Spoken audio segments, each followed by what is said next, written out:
Oke, welcome back to my channel.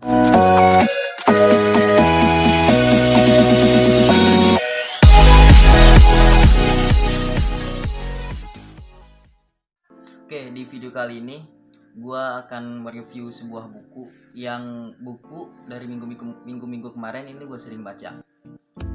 Ya daripada cobet di rumah ya kan, menghindari menyebarnya virus corona, jadinya kita gabut di rumah sembari gabutnya yang bermanfaat, brother. Bukan hanya main game, membantu orang tua, tapi untuk memperkaya wawasan dan juga keilmuan. Nah, di sini ada buku Semua Bisa Kuliah. Nah, jadi buku ini karangan dari Kamujang Kurnia. Beliau masih muda. Beliau seorang aktivis, kemudian entrepreneur juga, motivator juga. Nah, di sini ada pengalaman beliau.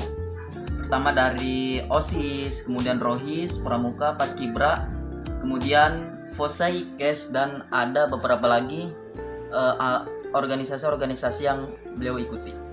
Dan nanti organisasinya gua taruhin di sini. Nanti organisasi di sini. Nah, jadi gua mau review buku ini Semua Bisa Kuliah. Di awal babnya itu di sini ada beberapa bab, ada 7 bab ya. Yang pertama itu bab alasan sebenarnya. Jadinya ketika awal bab itu kita disuguhi kekayaan alam Indonesia, kemudian SDM-nya. Nah, beliau tuh namanya menggugah melewati bukunya ini supaya pemuda-pemuda berkarya, brother. Tidak harus meskipun modal tidak ada, tapi kita lihat Indonesia negara-negara yang luas, bahan kekayaan, dan di sini beliau untuk mendorong pemuda-pemudanya untuk berkarya. Nah, kemudian di bab 2 ada keyakinan yang benar, brother. Keyakinan yang benar, sub-subnya ada yakinlah kita bisa, kemudian berpikir bisa, sebuah keajaiban. You are what you think, apa yang kamu perbuat dan apa yang kamu pikir. Kemudian sang pemulung yang beruntung dan abaikan suara negatif. Nih. Jadi kemudian kita tahu nih dari bab pertama itu kekayaan Indonesia, kemudian kita masuk ke bab 2-nya keyakinan yang besar. Keyakinan kita mau untuk mencari ilmu, kemudian memperdalam ilmu tersebut. Kemudian yang ketiga, niat, brother. Kita sudah tahu kekayaan alam Indonesia, kemudian kita mempunyai keyakinan. Ketiganya adalah niat.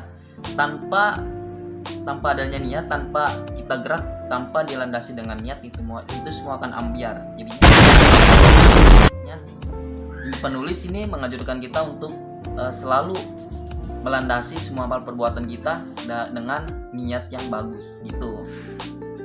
Nah, di bab ketiga ini ada niat, kemudian setelah niat itu ada tetapkan tujuan kalian untuk kuliah itu apa, tujuan kalian untuk memulai pendidikan itu apa. Nah, brother gitu. Kemudian di bab 4 ada sempurnakan ikhtiar. Nah, kemudian bab 5 juga semuanya bisa, dan di sini kemudian di bab 5 ini ada subnya namanya semua bisa. Nah, di sini ada bisa dengan beasiswa, bisa tanpa modal orang tua. Itu pertama kan bisa dengan beasiswa, kita tahu beasiswa itu apa. Kemudian bisa tanpa adanya beasiswa, tanpa ada bantuan dari orang lain. Dan ketiganya bisa tanpa adanya orang tua. Ini susah emang nih. Nah, bisa tanpa modal orang tua. Nah, di sini kalian baca-baca aja di sini karena ada beberapa informasi penting, ada beberapa inspirasi, motivasi yang tidak didapatkan dari buku-buku lainnya gitu, brother. Kemudian di sini ada jalan segala kesuksesan. Nah, terakhir di bab terakhir ini, bukan bab terakhir sih, sebelum terakhir ada jalan segala kesuksesan. Setelah kita ikhtiar sudah, kita dan kita melalui jalan langit, brother, dengan sholat duha, dengan tahajud, dengan sedekah, dengan mengasihi orang-orang, mengasihi anak-anak yatim atau yang lainnya. Dan di sini kita dan di bab 6 ini melalui jalan Tuhan, melalui jalan langit gitu, supaya karena kesuksesan kita berkat dipermudah oleh Sang Maha Kuasa. Dan yang terakhir dari buku ini adalah bab ke-7 adalah daftar perguruan tinggi beserta link dan websitenya, brother. Ada perguruan tinggi, kemudian perguruan Islam tinggi negeri gitu, brother. UIN itulah Universitas Islam Negeri gitu. Nah begini kan udah kayak gitu aja, brother ya. Nah review buku ini. Terima kasih sudah menonton review kali ini, semoga ada manfaatnya. Dan himbauan dari pemerintah adalah kita stay di rumah dan selalu berkarya di rumah, brother. Oke, bagi kalian selalu berkarya, pemuda berkarya dan menginspirasi. Oke, gitu aja mungkin dari review kali ini, semoga ada manfaatnya. Sekian, see you next time, bye.